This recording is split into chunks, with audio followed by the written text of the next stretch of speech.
Здравствуйте, я Amazing-Grace Ajayi. Я очень рада получить эту награду, международную премию «Эксперт года». Она действительно важна. Это результат совместной работы. Мы очень счастливы снимать фильмы о людях, культуре и образе жизни в России, потому что знаем, что это способствует развитию отношений между Россией и странами Африки. Сегодня я посвящаю эту награду своему главному наставнику и руководителю, доктору Чиничерему Бенджамину Оджубуэ, с которым хочу разделить ее, ведь мы трудимся над проектами вместе. И, конечно же, я выражаю благодарность своим родителям. Большое спасибо за это.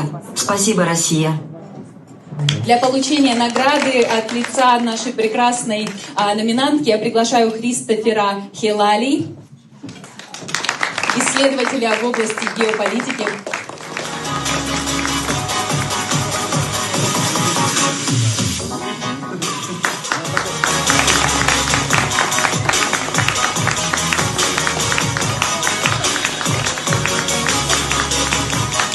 Награда, безусловно, отправится к режиссеру фильма «My Russia Story». Это действительно документальный проект, который теперь доступен российской аудитории через телеканал и портал ТВ БРИКС, а также доступен в других странах БРИКС, продвигая гуманитарные связи между Россией и Африкой. And from Russia, back straight here to Enugu is international award-winning journalist, Amazing-Grace Ajayi. From Russia with love. Roll the drums. Yeah. Good morning, Dobry den. So, you are lost. Let's not. You are lost. So, first of all, I mean, tell us about the award. Everything. What was it for?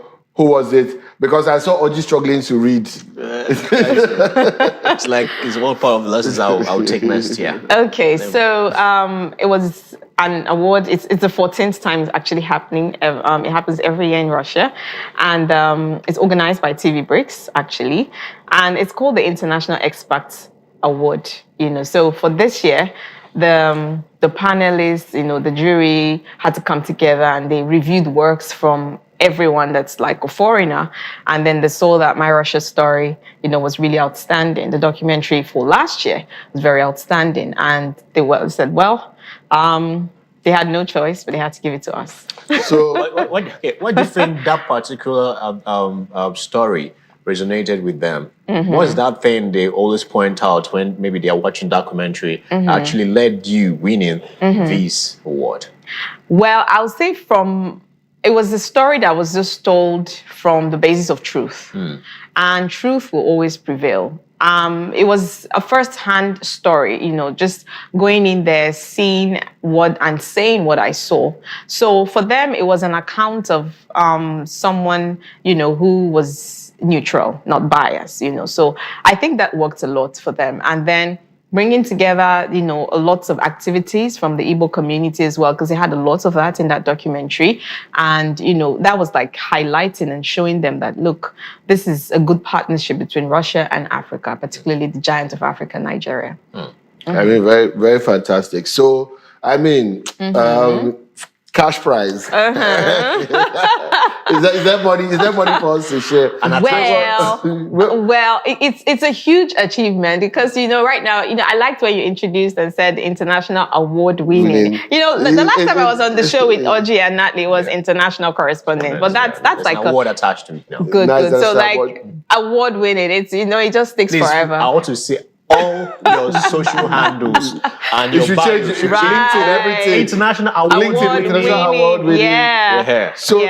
So now, because this now, it changes the dynamic in the sense that you can't be a normal journalist again. You now have to be an international award-winning journalist. You have to represent. So, I mean, do you feel any pressure? Well, yes. I do feel a lot of pressure because, as they say, that the reward for success is more work. Yes. So I feel a lot of pressure, and I feel that the global spotlight is on us in AFIA, is also, on me, telling the real stories, and making sure that this platform that we are on, which is AFIA TV, it's a credit to us here because it's just been last year, this year, would say 2 years, of being on the international space, and here we are bagging awards. So it's a lot of work for me because there's a lot of story, out there, and there's a lot of work to be done. So I don't always see journalism. I've always seen me not being that ordinary journalist. So I've always seen myself as someone who should tell the extraordinary story and make impact. That's why I don't like to be referred to as a celebrity. I'd like to just be a professional, who loves to do her job. So, but yeah, I mean, you can't afford celebrity status. You're not an international award winning journalist, Right. so you can't Right. afford, you can't avoid it any longer. Sure. So now this means that of course, such things open up collaborations, open up opportunities. Right. So are you looking towards Of course, I know you want to tell more stories, but do you have like an area, maybe African stories, Africans in Europe? Is there anything that interests you that we should be looking forward to? Yes, the world is a very interesting place, and as you travel, as you know, the both of you are good travelers. I think the best person to educate anyone is one that travels. You just keep getting experience and all of that. But I feel that as Africans, we have a lot of untold stories. So yes, we're going to be telling a lot more stories, internationally based stories, African stories. It'll just be everything and anything that educates our people and, makes us get there, puts AFIA more on the global stage and even putting us more in more African nations on the continent. We have 54 countries. And here's the thing. We really don't know much about ourselves here on the continent. If I ask some people, what currency, for instance, does Angola use? They may not know. And it was fascinating for me that the first time I stepped into Moscow last year, I told the story here, they didn't know what the Naira was. So I had to browse up and say, hey, look, because I didn't even have a Naira note in my bag. This is what the Naira looks like. And I'm like, oh, okay. So now I got a lot of feedback also from Russians saying, we need to hear more of African story. The truth is, the Europeans do not really know much about Africa.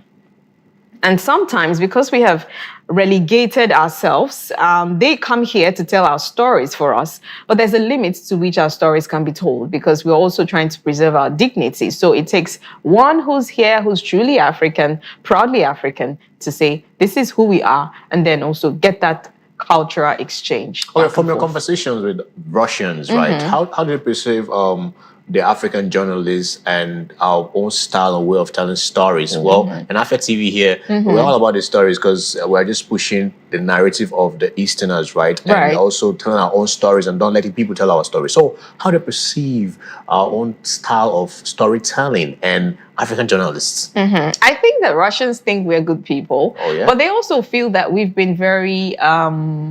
on the part, like the promotion or the PR is not right. Yes, I think that they feel that there's a lot of work that they can do in Nigeria specifically, owing to the fact that our news outlets, not just speaking about AFIA, generally speaking, we've sort of tilted a lot to the West. So it's like everything that comes in from the West is basically true. We are not really looking to the other parts of the world to say, hey, what's the fact here and how do we fact check this story? So I think that's what they feel. They don't feel that we're bad people or bad journalists. They think we're pretty intelligent and they're very enthused with our work.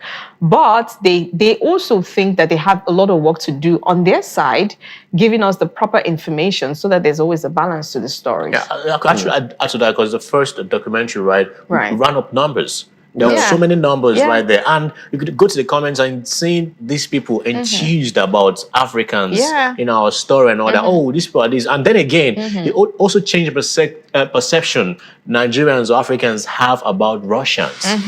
See what stories can actually do. Exactly. The true stories. Yeah. So I always say it's one story at a time. And I was really happy. I think if all of us tell our stories differently and, not minding the engagements and all of that, we're just pushing the stones little by little. It's just usually one story at a time. I was was shocked that the story went so far. And a lot of people, I would say, as on account of that documentary, are in Russia today because they just, some of them went to school. It was because we went that we knew, okay, there's a huge place where Russians are even giving Nigerian scholarships, but, people go there and they just hoard this information. So when we went there, we were like, wow, if you go to Rudin, which is the People's Friendship University, you see that a lot of Africans are there doing well, exceptionally doing well. So those opportunities are there, but as usual, in their own way, they've just been in their own world, doing their own thing. Yeah. So, but that's why we step out to these places. We need to get back our YouTube.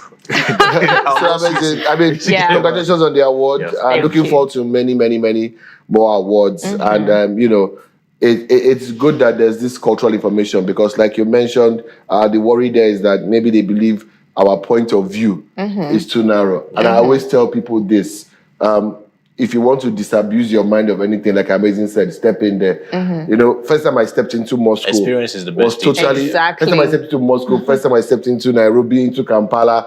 Like in my mind, I remember landing in Entebbe airport and all I had was the old Idi Amin movies. How the Israelis people in Entebbe in the 70s. So, if you see Jomo Kenyatta airport in Nairobi, we don't have anything like that in Nigeria. So sometimes to disabuse your mind, you need to visit these places. And Russia is I don't have anybody, it's a country I'm pretty fond of. And it's a country I think is really beautiful. And I don't think if you've not been to places like Svetlogorsk, you would not appreciate how beautiful some places are in this world. But congrats. Maybe next time you're going to pick the award in person, I'll be there with you. We'll go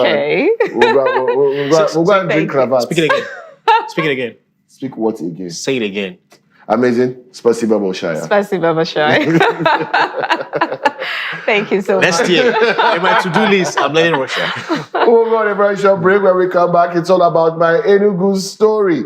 Are you ready for AFIA's biggest event? Maybe Enugu's biggest event of the year. We'll find out after this break. Don't go anywhere.